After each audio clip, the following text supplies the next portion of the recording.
सबसे पहली बात जो करना चाहूँगी वो ये है, सबसे पहले अपने जीवन को अपने हाथ में लें।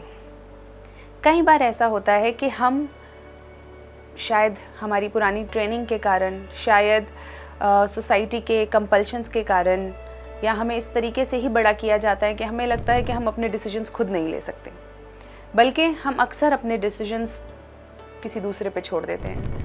अगर हम यंग होते हैं, अनमैरिड होते हैं, तो हम अपने सारे डिसीजंस अपने फादर, ब्रदर्स या मदर्स पे छोड़ देते हैं, और अगर मैरिड होते हैं तो ज़्यादातर डिसीजंस हम अपने हस्बैंड या इन लॉज पे छोड़ देते हैं। और अगर हम एज्ड भी हो जाते हैं, हम बड़े भी हो जाते हैं, तो कई बार हम अपने सारे डिसीजंस अपने बच्चों पे छोड़ देते हैं। लेकिन so my dear friends, my girls, my माताएँ, I will like to tell you, सबसे पहले जो हमें काम करना है, अपने डिसीजंस हमें खुद लेने हैं।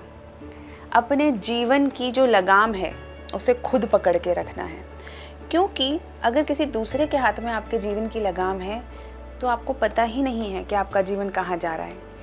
जो जहाँ लेके जा रहा है आपका जीवन वही चले जा रहा है, और कहीं ना कहीं इससे कई सारी परेशानियाँ आती हैं। पहले ओनरशिप नहीं आती हमें अपने जीवन की, हमें अपने जीवन के सही और गलत फैसले समझ नहीं आते, हमें अपने जीवन में क्या क्या हो रहा है वो समझ नहीं आता कि किस दिशा में हमें जाना है।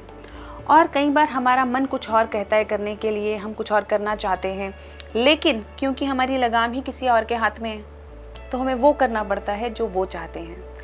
और हम इसी बात को कॉम्प्रोमाइज़, इसी बात को अलग अलग नामों से, केयर, ट्रस्ट, इन सब नामों से उसे सिग्निफाई करने लगते हैं।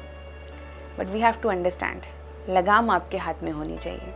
सुने सबकी, केयर कर रहे हैं, बहुत अच्छी बात है, लोग आपका साथ दें, आप उनका साथ दें, बहुत अच्छी बात है, लेकिन आपके डिसीजंस आपके होने चाहिए।